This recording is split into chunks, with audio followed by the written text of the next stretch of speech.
Kacau memang ini para kucuk ya. Luar biasa. Kasus ijazah juga ya. Assalamualaikum warahmatullahi wabarakatuh. Om Swastiastu, Namo Buddhaya. Salam kebajikan sahabat-sahabat dimanapun juga berada. Berarti Pak Viral Iman ini di terlibat Pengadilan Negeri Jakarta di mana Farhad Abbas itu dikepung oleh para kucluk, dan ternyata banyak juga youtuber yang hari ini bermasalah di Polda Metro Jaya di kasus Pak Jokowi hadir di sana meliput, dan sepertinya sengaja berupaya memframing Farhad Abbas CS melakukan kekacauan, padahal sesungguhnya biang kerok dari kekacauan itu kalau kita melihat dalam tayangan yang beredar viral sebagaimana yang saya cuplikan di awal itu, kelihatan bahwa pemicunya adalah mereka, terutama ada perempuan dan ada bapak-bapak itu. Nah, untuk lebih jelasnya seperti apa situasinya, biar sahabat-sahabat sendiri menyimpulkan seperti apa sebenarnya tabiat dari para pendukung Roy Suryo dan Betor yang berupaya keras memframing bahwa pengacara Farhad Abbas CS membuat kekacauan di Pengadilan Tata Usaha Negara. Ini coba kita lihat videonya.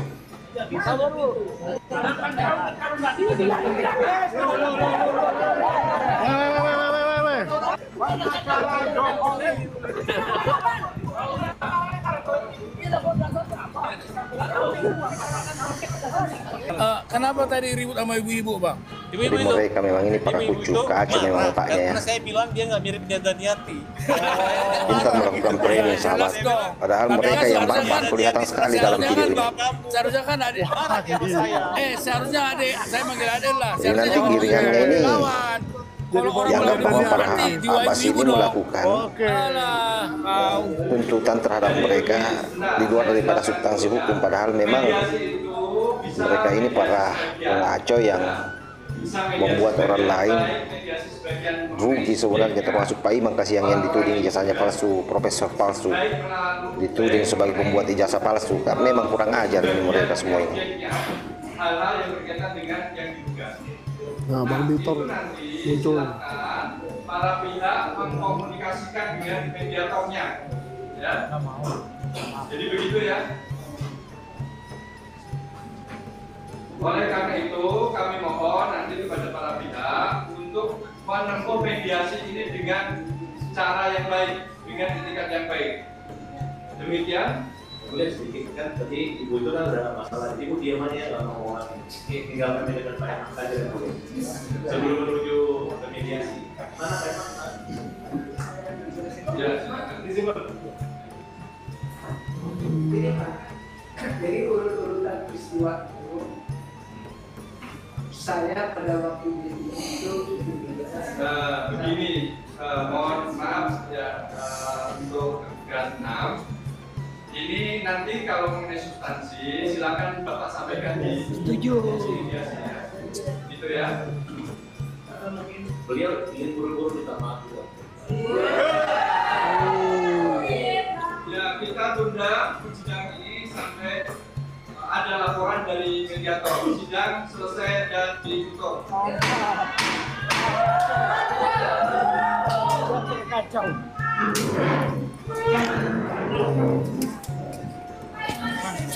Dari UGM ya, Bang? Ya, sorry Bang. Oh ya. Wah, dari UGM nggak ini nih. Wah, tuh pengacaranya UGM langsung pergi, langsung lari, lihat tuh ya.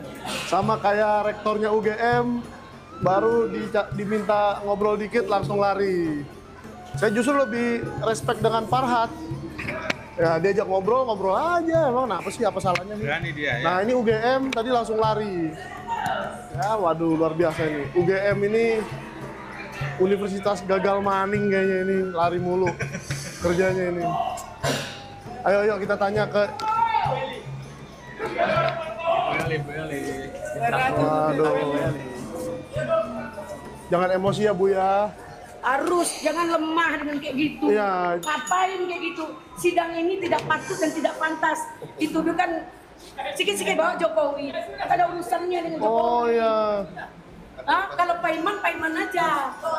Kok dibawa nama Jokowi? Oh, Pak Iman aja ya. Turunkan harga itu. Ya, masalahnya turut tergugat duanya tidak datang. Selagi turut tergugat dua tidak datang, jangan mau mediasi. Betul. Jangan mau mediasi, oke. Mediasi. Selagi tidak ada surat ijazah asli, jangan ada hukum di antara yang lain. Bu, menurut Ibu kenapa? Kasih keterangan dulu, Bu. Menurut Ibu kenapa? Ya, menurut Ibu kenapa Yakub Hasibuan tidak datang? Kan dia kuasa hukumnya Jokowi. Ya mungkin dalam hal ini penggugatnya tidak kredibel. Yang digugat tidak jelas. Yang digugat tidak jelas, makanya nggak contoh datang. Ya, maaf, kami adalah penegak hukum, jelas dan nyata. Penegak hukum itu ada 4. Pertama, yaitu hakim, jaksa, pengacara dan polisi. Sekarang saya mau tanya, seorang pengacara adalah penegak hukum 4 pilar. Ketika hakim menjatuhkan hukuman, apakah dia bisa dikriminalisasi? Ketika dia memutuskan perkara, kan nggak bisa. Nggak bisa. Ketika jaksa menuntut, kan nggak bisa. Bagus. Waduh. Mau berantem lagi?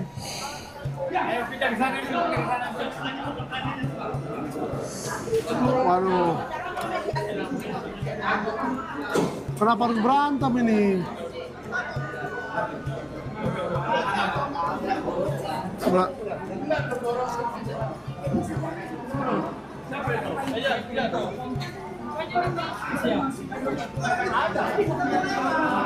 Ya, santai ya Bang. Santai ya Bang.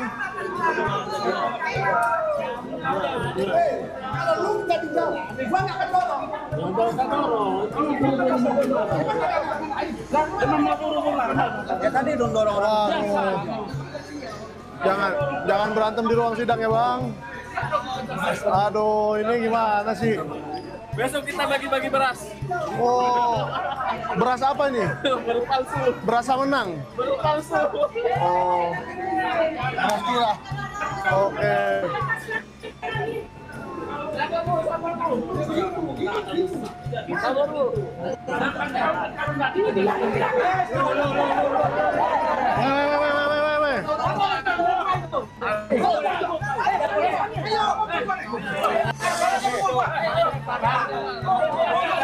Wah, ini kok pengacara kayak preman semua.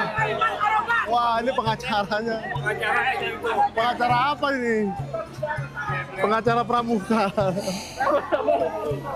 Besok bagi-bagi beras kita.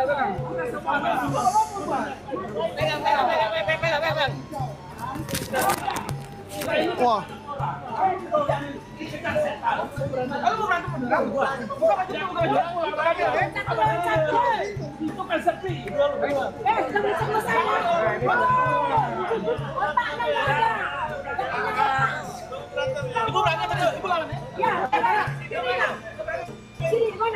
Wah, ini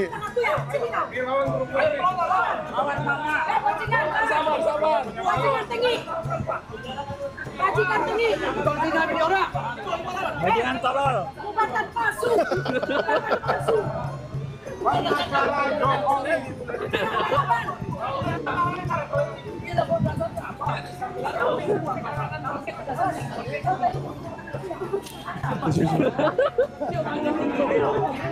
Sorry Bang.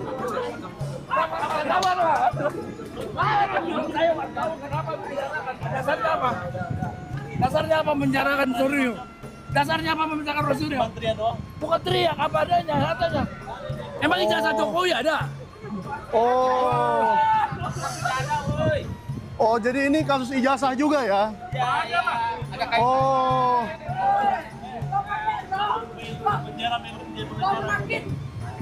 Berarti Pak Iman ini terlibat kasus ijazah juga ya?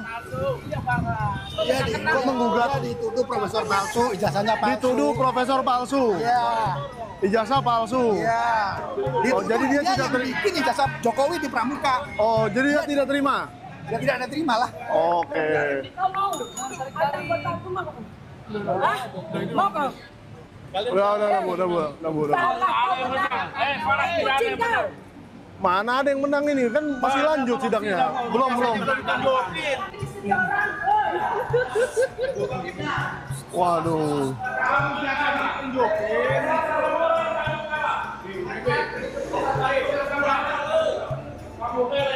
berani berubah. Kasus 55 miliar belum beres sekarang. Tapi saya paling berani mesti benar atau salah? Kasus 55 miliar barat. Benar atau salah? Hidup Jokowi. Hah? Apa hubungannya? Apa hubungannya lagi itu? Ini rakyat Indonesia, sepanjang Jokowi masih mencapai terima gaji bulanan dari rakyat Indonesia, rakyat berhak untuk bertanya benar atau salah jasa. Hidup Jokowi! Hidup rakyat Indonesia! Mati Jokowi penipu bohong. Oh, jadi Jokowi masih terima gaji dari rakyat Sepanjang Indonesia. Jokowi dan anak-anaknya masih terima pensiun dari negara ini, rakyat Indonesia berhak untuk menanyakan ijazahnya. Benar atau tidak salah? Karena itu modal dasar untuk menikmati fasilitas negara atas nama rakyat. Mungkin Dewan Pengawas dan Antara juga ya. Iya. Sepanjang dia masih terima gaji, berhak rakyat bertanya. Layak tidak dia pantas dulu di situ. Ijazahnya benar atau salah? Oke. Apa? Nah kamu juga sama. Kamu jangan belain tidak benar. Udah. Udah bagus tadi. Kenapa? Bagus tadi. Iya benar. Terus kenapa? Gak ada. Saya kira perlu ada apa? Kopi sehat. Bumi gonjang ganjing. Waduh, wayang dong bumi gonjang anjing. Rakyat berhak untuk tahu dasar dan tidak. Sepanjang dia masih terima pensiun dari negara ini. Oke. Dia harus tunjukkan ijazahnya benar atau salah. Nah, itu benar. Kami sudah tunggu dari Oke.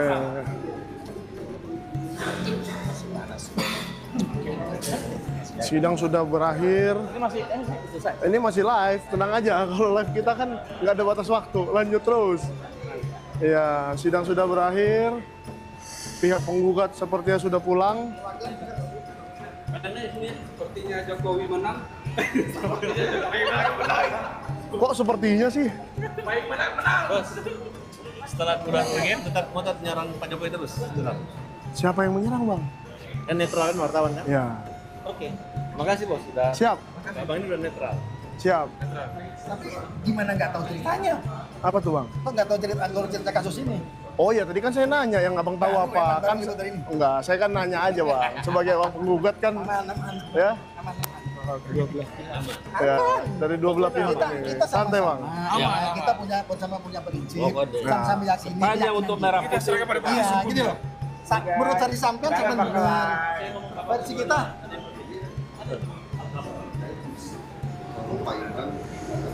Oh, di saya lagi sama. Nah, itulah. Nah, ini yang saya curigai ini bajunya merah ini. Nah, itu. Kenapa bajunya merah ini?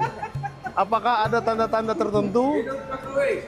Utusan dari kubu merah?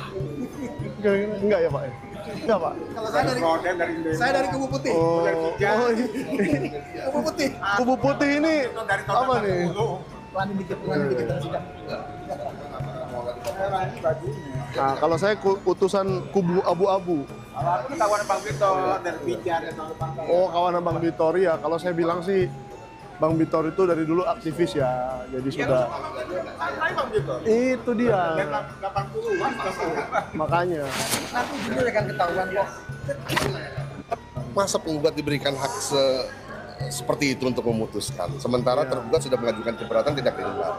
Itu aja lah, mungkin ini masukan juga buat Ketua Pengadilan Jakarta Pusat nih, harusnya hukum acaranya ditegakkan lah. Kan mereka yang punya kuasa di pengadilan jangan melempar ke para pihak, apalagi cuma salah satu pihak. Aduh. Ya, tapi Abang merasa lucu nggak bahwa di gugatan itu tergugat satu alamatnya benar, tapi tergugat yang lain alamatnya disatukan di satu alamat yang nggak jelas. Tadi saya sudah bilang juga, secara substansi gugatan dari awal itu memang sudah bermasalah. Baik itu penulisan banyak yang acak adut lah, typo gitu segala macam.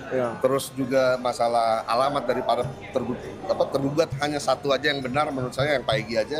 Cuman mungkin Pak Egy selama ini nggak hadir karena sedang di luar.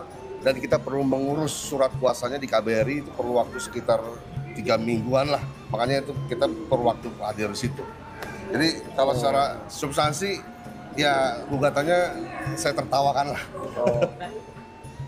gitu bisa ya. jadi itu tapi itu kan konteksnya kalau itu dari pengadilan ya yang Iya. mengadukan. Kalau ini mungkin pelanggaran etik dalam organisasi advokat aja. Oke. Kalau memang kita mengadukannya ke organisasi advokat terkait itu sih kalau tadi kita lihat dinamikanya ya. Tapi abang sendiri merasa kecewa nggak bahwa surat gugatan itu tidak dikembalikan oleh hakim dan suruh perbaiki gitu?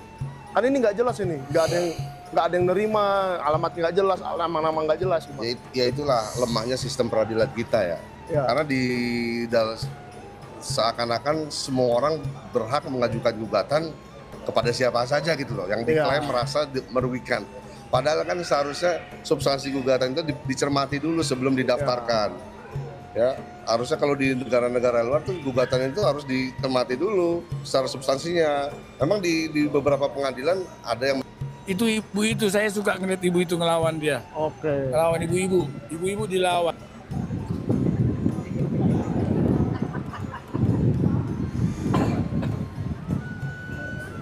Oh Farhat, kenapa? Oh, datang lagi. Dengan Suryo tiba, betul Bang? Tadi yang tergugat berarti hadir semua, Bang? Hadir semua. Ya. Coba pertanyaan Bang. Kenapa tadi ribut sama ibu-ibu, Bang? Ibu-ibu itu marah karena saya bilang dia nggak mirip Daniati. Marah gitu. Ya jelas dong. Tapi kan seharusnya kan adik. Seharusnya adik. Saya manggil adik lah. Seharusnya jangan dilawan. Kalau orang melawan ibu-ibu berarti jiwa ibu-ibu dong. Oke. Alah, Sudah lihat kan bagaimana muka-muka para kucuk pembenci Pak Jokowi ini? laku lagi di artis, Luar biasa akhirnya dia laku di perlindungannya. sini Dan bayar itu termul. di-up secara besar-besaran di media sosial, secara masif. Seolah-olah bahwa Farhat Abbas lah yang membuat kekacauan sahabat. Nah dari sini kita melihat bagaimana otak para kelidung ini yang berupaya terus melakukan perundingan-perundingan jahat terhadap orang-orang yang berjuang untuk kebenaran. Karena bagaimanapun juga Farhat Abbas dalam konteks ini saya kira jelas apa yang dia perjuangkan adalah bagaimana mengembalikan nama baik Pak Imam yang dirusak oleh para kucluk pengikut Roy Suryo CS ini. Saya kira demikian ya. Wallahul muwaffiq ila aqwamit thoriq. Wassalamualaikum warahmatullahi wabarakatuh.